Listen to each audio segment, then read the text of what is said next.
Bran Stark is the first viewpoint character that we encounter in the books.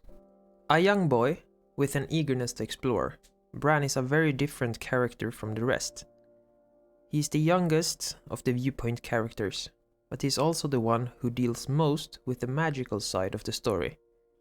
A Song of Ice and Fire is a low magic story, which means that while it is a fantasy, the magic is not at the forefront of the story. This arguably makes it even harder as a writer, since finding the line between a no magic and too much magic can be really difficult. But I feel like George really has found a balance. But to be able to find such a balance and to do it in a believable way, George has taken inspiration from real-life mythology. The mythology around Bran is a mix of different things, but I believe that there are two scenarios that have had a significant influence on the inspiration behind Bran and his mythological journey. The first is Bran the Blessed, a real historical person who in Welsh mythology was King of Britain. At first sight, the immediate connection is that yes, they have the same name. But the interesting part about the name is that in Welsh, the word Bran is often translated to raven or crow.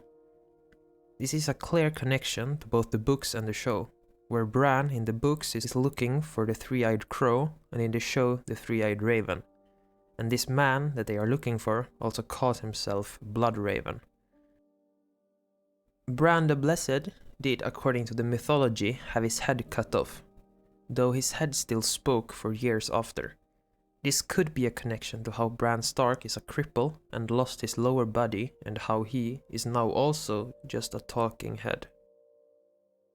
The second thing that could have had an impact is Norse mythology.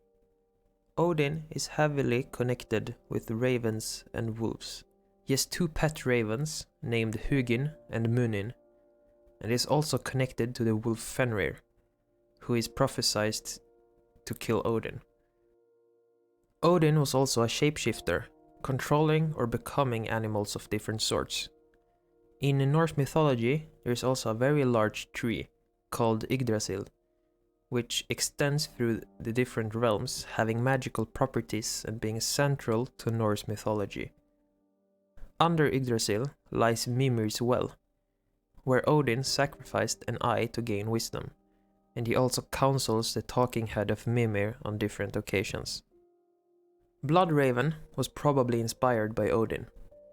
He's also heavily connected to crows and ravens, and there's also a theory that he was the one who sent the direwolf to be found by the Starks.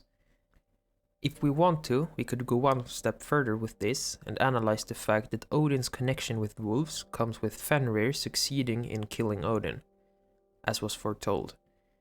Maybe this would mean that Bran will eventually usurp Bloodraven and take his place, since Bran and summer is sort of the symbol for Fenrir in this case. Bloodraven was a warg, being able to control and spy through animals of different kinds. And this is a clear similarity to Odin, who is described as a shapeshifter.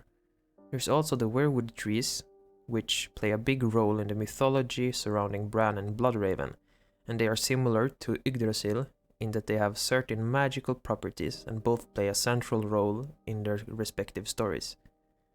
Bloodraven's cave under the weirwood show a clear similarity to Mimir's well under Yggdrasil, and just like Odin sacrificed an eye to gain wisdom, Bloodraven also sacrificed something to gain wisdom, or a connection to the weirwood net.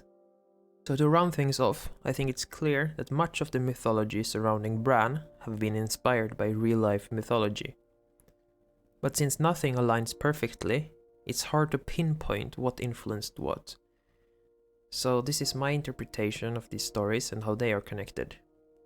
Thank you so much for watching all the way to the end.